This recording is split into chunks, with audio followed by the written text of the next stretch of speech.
A welcome sight for Detroiters hit hard by recent flooding. FEMA is in town, and it's knocking on doors looking for people to help. Jason, we are in the non-smoking section of southeast Michigan. The wildfire smoke is gone, humidity's gone down. So when will we see the heat and humidity return?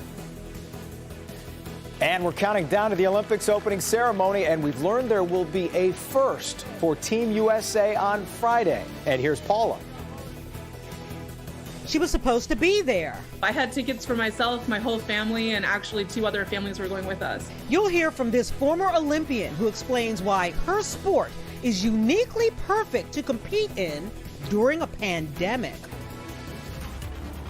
Well, we're going to start with some breaking news. This just into the newsroom. The Michigan legislature kills the emergency powers law that Governor Whitmer used to issue health and safety restrictions in the early days of the pandemic. The Republican-controlled state house voted 60-48 in support of initial petition language that repeals the Emergency Powers Act of 1945. The vote came 1 week after the state Senate approved the initiative. Michigan announces the second round of winners in the My Shot to Win sweepstakes today. The two $50,000 daily drawing winners are Jenna Visage, who was listed as being from Sterling Heights, but in her video clip said she was from Madison Heights. She's from one of the Heights, we know that. Paul Moreno of Rockford in Kent County is also a winner. And Latonda Anderson, who is from Grand Blanc, was the $1 million winner. And here's why she says she got vaccinated. When we talk about the COVID vaccine, it's like, why not do our part if we could even just a little bit, if we could save just one person? Why not? What will it hurt? What could it possibly hurt? We're going to hear more from Latonda and the 2 other winners coming up at 5. The United States extends border restrictions on non-essential travel yet again. U.S. borders with Mexico and Canada will remain closed through August 21st. The extensions come after Canada's announcement it will reopen its borders to fully vaccinated U.S. citizens and permanent residents on August 9th.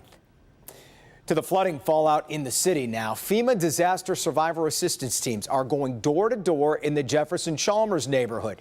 That area was especially hard hit during the severe storms on June 25th and 26th. They're helping people register for assistance. They're also putting them in touch with other agencies for additional support. While James Craig looks to be poised to join the crowded Republican field for Michigan governor. I'm opening an exploratory committee to help me think about a run for governor for the state of Michigan. This is about leading from the front, keeping people safe, which is a core responsibility, solving problems. That's what Michigan needs. Coming up at 5, what we are learning about the potential Republicans running and when we could expect an official announcement from Craig. Time now to get our first look at the forecast as we welcome Ben back in with what's happening. Hey, Ben. Jason, we can take a very long look at this forecast because we can actually see the horizon today. That smoke is gone. The blue skies are back, and it is more than 10 degrees colder than it was yesterday. We were pushing 90 in the afternoon despite the thunderstorms, and today we're not even getting to 80. 74 in Detroit right now. Port Huron at 72. We've got that north wind, which has been bringing that drier air and scouring out the humidity. Nice night to be at the ballpark. Tigers taking on the Rangers for a 7-10 first pitch. 73 time that game kicks off, and 67 for a very crisp finish down at Comerica tonight. The impacts start to go up there. Friday and Saturdays, we get our rain chances back and the humidity as well. We'll talk about how much we're expecting and how much of the weekend we can actually salvage in a few minutes. Jason. All right, Ben. First, before we're on top of some stories making headlines around the world, according to a new study, the Johnson & Johnson COVID-19 vaccine might not be as effective as those with the mRNA technology.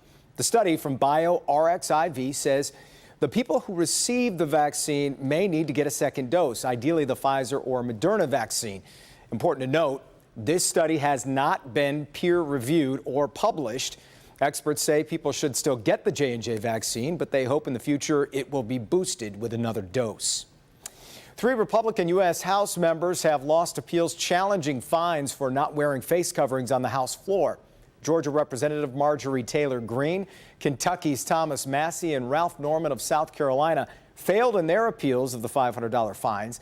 They argued the mandate was out of sync with recent federal guidance on face coverings. The incident happened a week after the CDC issued guidance that fully vaccinated people can resume activities without wearing a mask. The opening ceremony isn't until Friday, but competition is already underway for the Summer Olympics. Kimberly Gill's live in the newsroom with a look at how it's going so far in Tokyo. Hey, Kim. Hey there, Jason. Good afternoon to you. Because of how many matches are required in sports such as soccer, they had to get underway before the official opening of the games. So early this morning, the U.S. women's soccer team took on Sweden, who, you may remember, knocked them out in the quarterfinals on penalty kicks. That was back in 2016, and it appears the Swedes still have America's number, scoring 3 goals and allowing none. So that ends a 40-game unbeaten streak for the gold medal favorites. Star forward Megan Rapinoe told reporters, Team USA got their you-know-what's kicked, but it's only the group stage, and Team USA still has a chance to become the first ever to win a World Cup and a gold medal back-to-back. And for the first time ever, the U.S. will have 2 athletes carrying the flag in the opening ceremony. Here's how they found out. I'd like to announce that Sue will be the flag bearer for Team USA. Eddie, come on up here, man. You are our official flag bearer of the United States of America, kid. Hey! Let's go, kid. Pretty cool, right? So that's baseball infielder Eddie Alvarez, who actually won a silver medal in speed skating in 2014. Women's basketball legend Sue Bird has 4 medals to her name. And the rules were changed last year to allow each nation 2 flag bearers, 1 female and 1 male. So that's how we have that this time.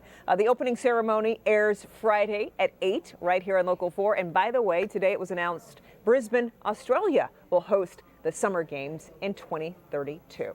Jason, back to you.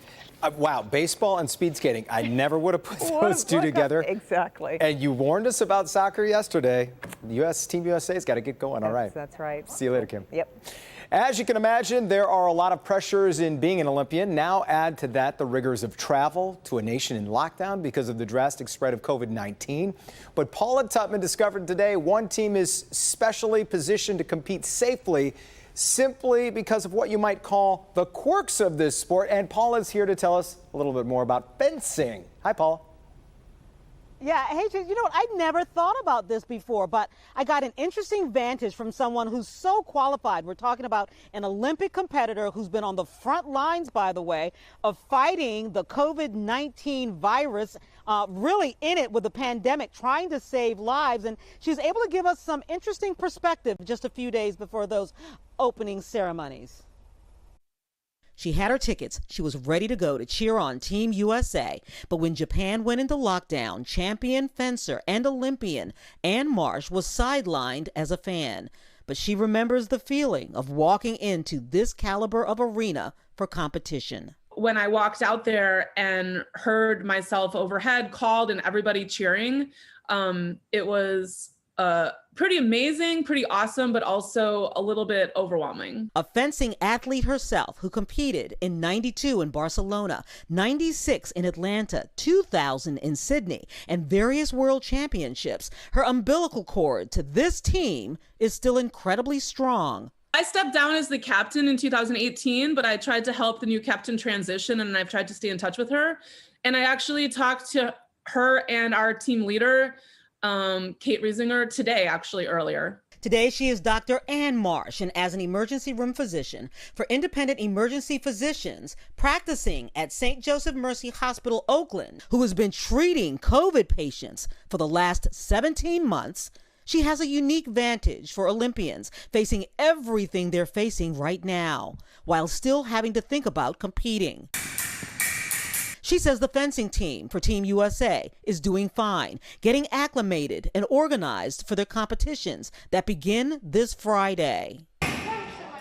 She says fencing is a uniquely perfect sport to compete in during a pandemic. There's not really close contact during competition. So you're wearing a face mask, then you're also wearing your fencing mask. And in general, we try to stay 6 feet away from the other person during the match. Otherwise, you're at risk of getting hit. So I think maybe fencing is, I'm not really worried about the health of our team. Our whole team is vaccinated, I think, or at least almost all of them. And so I think that that makes them feel relatively safe. You know, obviously it's hard to know what other teams' vaccination status is and whether they've been able to get vaccinated. And so we just hope that other athletes have had that opportunity.